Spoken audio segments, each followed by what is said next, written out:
Yo, what's up? My name is Eusebius, and for a while I've been dedicating myself to the life of bodybuilding. And throughout this video, I'm going to be showing you before and after photos of me, what it was like to experience going from skinny to a bit larger, a little bit more on the fatter side, all the way back to a little bit less fat. I wouldn't say shredded because I'm definitely not shredded. I'm not Tristan Lee level level of shreddedness, but essentially I went from 115 pounds to 160 pounds, almost 170 pounds, and then down to what I'm at now, 149 pounds. And that is a big reason why this video stood out to me. It's because I got buff. Gym Bros podcast episode 1, as you can see in the top over here. It's talking about getting big. And I know I don't look big right now. I don't have a pump. The lighting isn't good. Regardless, I'm making a lot of excuses, but essentially I look better in photos than I do now because photos can be edited, where you can up the contrast and up the details and stuff like that. Also, a pump gives a lot of definition and mass. But today we're going to be looking at TheOdd1'sOut, his little exercise video. And because I've delved myself into the world of bodybuilding for a while, I just want to watch this video and give my 2 cents. So, without further ado, let's get into the video. Welcome to Gym Bros Podcast.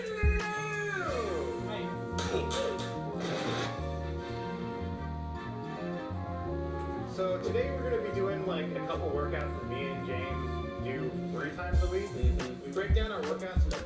You know, 3 times a week, that's pretty good for a beginner. And, you know, I'll be completely honest. When I started exercising and weightlifting and bodybuilding, I would go every single day and I pounded out for an hour and a half.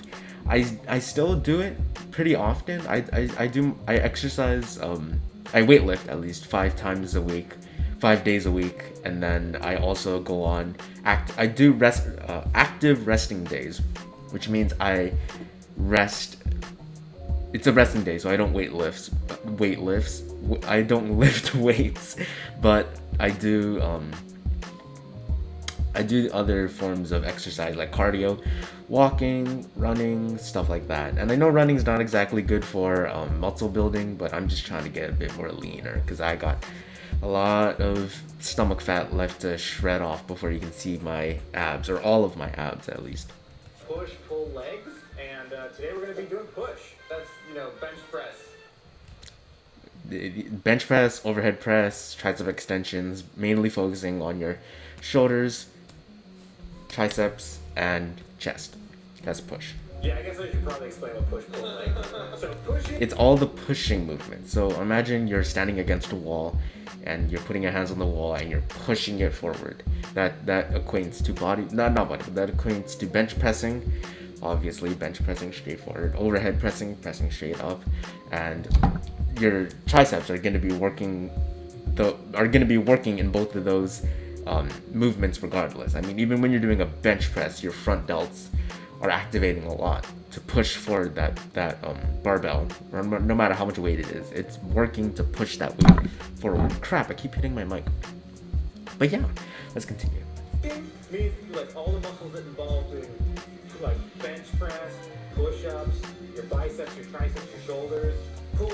I wouldn't say exactly biceps, because biceps are more pulling motions.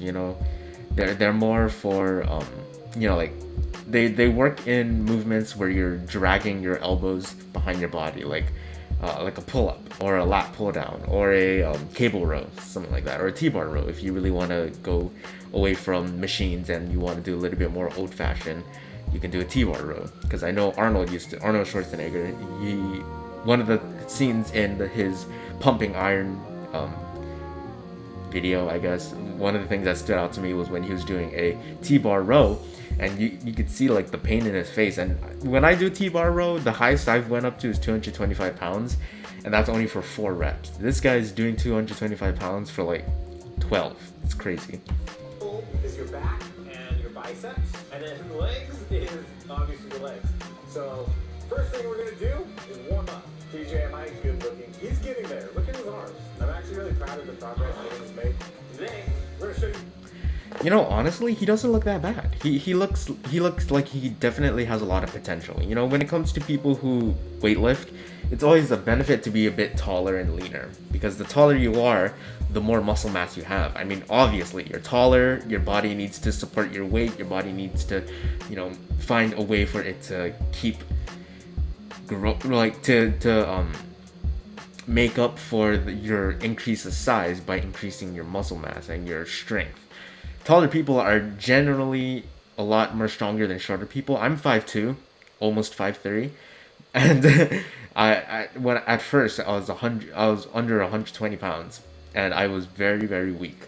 Whereas if you take somebody who is 6 foot and who is 150 pounds in the same position as me, newly starting weightlifting, then obviously he's going to be a lot stronger than me. But regardless, James put on a good amount of mass. I'd say from what I saw in his earlier videos, he definitely put on a good amount of mass. And I would love to see him in a couple years to see how that has been affecting him. So yeah. You guys, what we do? Yeah. So when we work out, should we explain what Gym Bros podcast is? Yeah. This is Gym Bros podcast, where it's two gym bros and we're in a garage and we're doing a podcast. Yeah. Let's start off with the warm up. Okay. We're gonna do jumping jacks for a day. Let's do 100 jumping jacks. Okay, ready? Set. One. That's a good thing to do before exercising. Dynamic stretches. Not static stretches, because dynamic stretches include your body moving, like jumping jacks or other sort of, high knees and Frankensteins. If you don't know anything about exercise, those don't really mean much to you. But essentially, it's a form of stretching where you're moving. You're not doing static stretching like, oh, you're doing this, or this, or this. It's not stretching like that. It's moving while you're stretching. And jumping jacks is a good way of doing that. Activating your core, activating your, not activating, but helping your blood, your heart pump blood better, getting a little bit more blood in the muscles, waking up your body a little bit. So good way to start off a workout. Oh, she's 1, 2, 3, 4. What are you at? Two. I'm hoping you're counting. 1,500. Something I always do. I just wanna go back. So now There, look at that. You can tell that he has a lot of genetic potential. You can see that. I always say this about people, but when I look at people like my dad's side of the family, they're half Caucasian, and because from my uncle, not my dad's brother, but my dad's sister's husband is Hawai'i or white and Caucasian, and so their children half our side, half his side. And so when I look at them, I say, wow, genetic potential. I could genuinely see these people being very, very strong, very, very buff. And honestly, when I look at James, I see potential. I see how he can become a lot more stronger and put on a lot more lean muscle mass. Just look at him right now. This is him just maybe a couple months to a year into weightlifting, and I see the potential. I see the potential. I always do. Something I always do every day of our workout is we do core. We never forget. Oh, that's a good one. Activate your core. You always got to activate your core no matter what you're doing, especially when you're doing compound lifts. When you're doing compound lifts, you need your core to be activated to keep your entire body stable.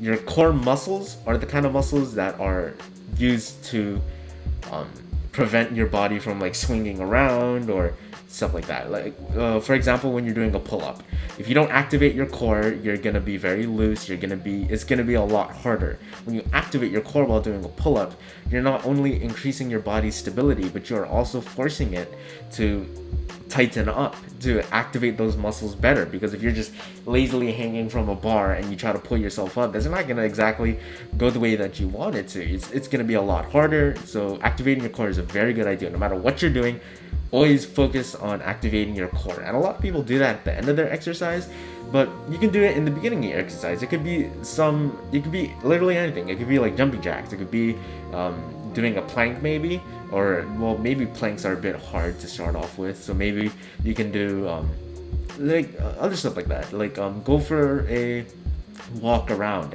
because even walking increases your core. It gets your heart pumping depending on how fast you're doing it and how long you're doing it. So yeah, I mean, if you really want to go all out, you can do like hanging leg raises, or you can do cable crunches, or just crunches in general. But you don't have to go all out. You just have to get your blood pumping and get a little bit of activation in your core before you start moving. So yeah. Good core. Core is a very part of your body. These are planks. Oh, they're doing planks. I mentioned that. Nice. Yeah, Jimbo's been unlucky ligaments and tendons. And I bought a medium-sized child jersey that ended actually lifts today. Leg lifts. I think they're talking about hanging leg raises or knee raises. I think they're actually going to do knee raises, because I don't think leg raises are a bit harder, because imagine your body is like this, and your knee. These are your knees, and this is your upper body, and this is your thighs. Hanging leg raises is bringing up. I can't really do it well. Imagine these are your knees. It's going like this, up. If that makes any sense. Whereas hanging leg raises, this is hanging knee raises. Hanging leg raises are more like that. I always thought this like looked weird, but maybe you guys can be the judge. Does James not have any armpit hair? I'm not the only one who doesn't have any armpit hair. How weird it looks. So when you do, you just yeah, basically hanging leg raises, hanging knee raises. Your upper and lower half, just everything. It's great. If you really want to have a six pack, besides your diet, you need diet. That's very important. Diet. Abs are made in the kitchen. That's what a lot of people say. Abs are made in the kitchen. This is the thing that will really help you get that. Hip floof. First start, before we start doing actual bench presses, we're doing these like bench press shrugs. I don't know exactly what they're called, but we get down in the bench press position, and instead of doing push-ups, you just kind of move, just push your back, your shoulders back and kind of. I see how that would help, honestly. I see how that would help, because when you're bench pressing, you want to bring your shoulders up, back, and down, and press your shoulder blades together, because that puts your shoulder in a much more it's a lot safer. By the way that the anatomy is done, you need to have your elbows a little bit behind your body, and an easy way to do that is imagine you're pressing your shoulder blades together. Imagine if somebody has their hand in the center of your back and you're trying to get your shoulder blades to clamp down on that hand. And this exercise, I've never seen it before, honestly. I probably have seen people do it, but just in a different way, maybe with a bar instead of like a push-up motion. But it's definitely something that I see could help retract the scapula, get a little bit more not knowledge, but become a little bit more aware of where your shoulder placement is. So yeah, that's a good idea. Like, I'm sorry. On just the movement. Smith machines are a bit iffy, because Smith machines are a lot lighter than an actual barbell, and it's harder to get a full range of motion on a Smith machine, because it's a straight path. You know, whenever you're doing an exercise, whether it be pull up or bench press or hanging leg raises, you need to have a range of motion, and sometimes straight up and down isn't necessarily the best. I know for a bench press, you want to bring the bar a little bit lower to your lower part of your chest, and then back up. Same thing with overhead press. You want to press up and back, not forward, because that's gonna fuck up your shoulders really bad. You want to bring it up and forward. So yeah. Say just the bar, you actually mean 10 pounds on both sides. Oh yeah. I was like I said earlier, Smith machines are a lot lighter than other machines, barbells. They're a lot lighter than barbells. Did I say heavier? No, I meant lighter. They're a lot lighter than barbells. So you need to add some weight in order for it to equate to a barbell. So why we're doing 10 pounds on both sides is because the bar weighs 22 pounds, and normally an Olympic lifting bar weighs 45 pounds. So when I'm doing these, my back is clenched. Good. My glutes are, I can't reach the floor, but like I'm pushing my feet down to the ground, and I'm arching my back, just kind of getting used to the weight. Can I point something out? Hit me. There's a thing on the internet. Yeah. You type in, how tall is the odd one's out? And I kind of want to like... Form needs a little bit of work. He's flaring his elbows out a bit. I'd say bring it closer into the body. You want to keep it at an angle, but not a right angle. You know, you don't want it to be like that. He's kind of doing a little bit more of this. Just bring your arm down a little bit. 45-degree angle is normally a good spot for that, but honestly, whatever works for you. If it damages your shoulder, then lesson learned. But if it doesn't, and it's working your muscles properly, and you're not hurting yourself, then it's fine.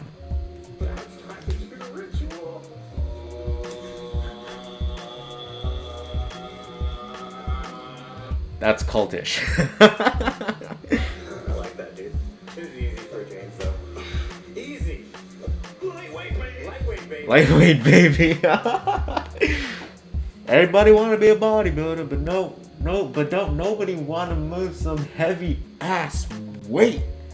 If you don't know what that's from Ronnie Coleman, Mr. Olympia, many times. You know, I'm a much bigger fan of Golden Age bodybuilding, where it's a lot more of a V taper, because you look at a lot of bodybuilders nowadays, and it's more of a rectangle rather than a V taper. If you know what I'm talking about, you know what I'm talking about. I'm not a big fan of modern bodybuilding, but I am a big fan of having that good Dorito shaped back. So yeah. Also, like I said earlier, is that 3 or 4? That's 2. watch there. His elbows are flaring out. And that's not exactly good for shoulder health. And it's a lot harder to get a chest activation. Do you want to stand behind me and actually spot? Oh, we can actually spot each other then. Spot on a Smith machine? I mean, I guess, yeah. But you can just clamp the bar back on the machine, right? And then slide your way out. That's right, yeah. We've been going without spotters for so long. Alright, keep going. Oh, 150. Very impressive. Actually, for his height and for his muscle mass, I bet he could do 225 if he tried. If you put in a little bit more time, I bet he could hit those double plates really, really quickly. I see that he's way stronger than when I started out. When I started out, I could hardly lift 110 pounds for a bench press. And a couple years later, the most I've ever done is 220 pounds. Not even 225. That's not even 2 plates, but I managed to lift 220. And that's like 2-3 years, almost 4, I think. 2018, 2019, 2020, 2021, almost 4 years. And yeah, I mean, yeah, I mean, he definitely has a lot more muscle mass than me. So this is impressive, but I definitely think that he could lift a lot more than that. That's right. I mean, you see what is that? Before goes out of you energy. You're fighting off depression, actually. Yeah, actually though, yeah. Exercise releases dopamine. And just moving your body in general releases dopamine. You don't have to go into a weight room and pound out the weights for like 30-40 minutes to release that dopamine. You could take a walk around the block, or go for a little run, or do a couple push-ups or sit-ups or something. You don't necessarily have to go to a gym and do what I do, work out for 2 hours, walk for an hour, run for 30 minutes. You know, you don't have to do that. You can do a simple walk around the block, or you can go to a park and then just be in nature and walk around in a park, you know? Whatever it may be, moving your body can help with depression, helps with anxiety, helps to get your minds off things. It's a coping strategy, and as you all know, I am very supportive of people using exercise as a coping strategy, because it's one of the things that helped me throughout my mental health journey. When I was in my second mental hospitalization, exercise kept me moving, it kept my attitude positive, and I became a positive influence on the people around me. Because, you know, there are these kids that come from many different parts of the world. Some of them were admitted to the hospital because they tried to commit suicide. Some of them were admitted to the hospital because they were like me, undergoing intense psychosis. Exercise is one of the best coping mechanisms that I've ever seen. So yeah, definitely keeps away the depression. Yeah, is that true? It is actually. Okay. Let's get serious for a moment. he's coming over to the 35 or the 30 pounds, and he's going to finish off his set doing as many of these as he can. There you go. That's a good idea. That's something that I like to do a lot. They're called drop sets or supersets. Drop sets are... So you basically take a weight, you do it as much as you can, and then you drop the weight, and then you do it as much as you can, and then you drop the weight. Normally what I do is I do 21s, where you do 7 at the top range of motion, you do 7 at the bottom range of motion, and then you do 7 full range of motion. And I do that with a drop set method. So I'll take, maybe when I'm doing like a bicep curl, I'll do bicep curls for like 30 pounds for those 21, and then I'll drop it to 20 pounds, and then I'll continue going down to 10, and then once I'm done with 10, I'll go right back up to 30, and then I'll do as much as I can. I'll train to failure. Sort of what they're doing here. What they're doing is closer to a superset, where you take a muscle group and you target it in different ways. You can also target different muscle groups, like maybe if you're doing chest and back, you can do bench press and then superset that into pull-ups. But what they're doing here is they're doing bench press and supersetting into dumbbell bench press. So that's a good way of targeting the muscle. I support that. That's a good idea. So you guys will notice he's going and touching the weights at the top, going down all the way, touching them at the top. This works out. See, there it is again. He's flaring out his elbows. It's bad for your shoulder health, bro. Be careful, dude. Be careful. Pecs and your triceps. And also, isn't it like and your front delts. And all the stabilizers. And stabilizers, yeah. His stomach is tense. His legs are tense. A little bit more of an arch in the back. He doesn't really have much of that arch. I know some powerlifters really have a gigantic arch, and a lot of people see that as not allowed, even though technically it's allowed as long as your ass is on the bench, at least in powerlifting. But I'd say a little bit more of an arch. You could definitely benefit from a little bit more of an arch. His back is tense, and it's working out long head.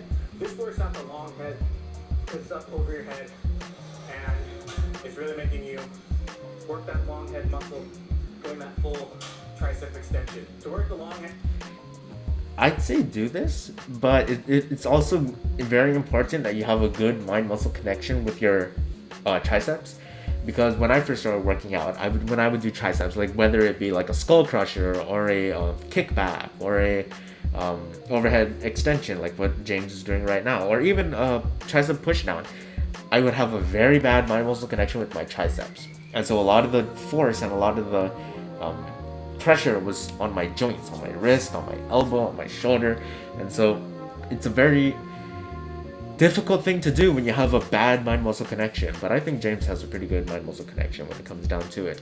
But yeah, hand muscle, I actually have a tough time doing this. I say he has a good mind-muscle connection mainly because he's not he's not in pain. I mean, even when he flares his elbows out during the bench press, he's not in pain. And so I think he has a good mind-muscle connection, or the weight that he's using is way too light for that pain to occur, if that makes any sense. This, because I'm not flexible, but you extend your hands every time fully straight, because your tricep, at least that muscle, gets the most out of it when your arms are fully... wait, I feel like so you can see it in the camera. So you guys see how his arms are going straight? And this part of his arm is what he's really targeting. Like I just do this for like 10 minutes and then like you're bigger than me. We start off with the compound for like 10 minutes and then like you're bigger than... What he does there is more of a what is it, lat pushdown? What is it called? Lat pushdown? I don't know what it's called, but mainly when you keep your arms straight like that, it affects more of this muscle right here. This muscle right here is called the lat, and it's one of the back muscles. You do activate it a little bit when you do a tricep push down, but you definitely activate it a lot more when your arm is straight. So I don't know why he's necessarily doing that. Than me. We start off with the compound muscle group with the bench press, and then we're working out these smaller muscle groups as we continue further and further down the arm. Why we don't do these exercises before bench press is fatigue. This gets used while we're bench pressing. Yeah. The main target of bench press though is your pecs. Because don't you feel it more in your chest as you're doing it? Yeah. but now you're feeling more in your triceps. Two rows. So after you do those, the last exercise we do during bench press day is shoulders. Yeah. Okay. All right. So what you do? Shoulders, but lateral raises? Forward back. Oh, lateral, okay. You go back up. They kind of remind me of Around the World. And we're doing 9 more. Press. Then that's 7. The second segment is workouts involving touching. Okay. Alright. With these, we're doing push-ups and then a high five. And we're gonna do these to one of the splits. Ah, till failure. That's a good way to incorporate things into a exercise, especially when you want to get that metabolic, what is it called? The metabolic hypertrophy, where you're breaking down your muscle, where you're literally forcing your muscle to lift more than it had before, and you keep implementing that into your workout regimen to force it to get stronger. You keep implementing it through progressive overload, where you lift more every time you do an exercise. So, for example, you do 135 on bench press. The next week you do 140. The next week you do 145. You know, you keep forcing your body to push more, to pull more, and basically that's what's a stimulus for the muscle to grow. Well, that was a very interesting video. I enjoyed it a lot. It was a really good video. I like the editing, and basically the odd ones out, or James Rallison, whatever the fuck you want to call him, I don't really care. I see he has a lot of potential. His height, his body is a little bit more on the skinny fat side, if that makes any more sense. And I definitely can see him getting a lot stronger. I don't think he wants to be Mr. Olympia levels of muscle mass, and I don't think I don't think the average gym goer wants to be a Ronnie Coleman. Of course, there are the people who do, like me. I want to be as big as I possibly can. But I don't think James is necessarily wanting to compete in Mr. Olympia. But regardless, I like the training exercises. Form could use a little bit of work, but regardless, pretty good video. And yeah, I hope you enjoyed watching this. I'll catch you in the next one. Ahui ho, maalama pono.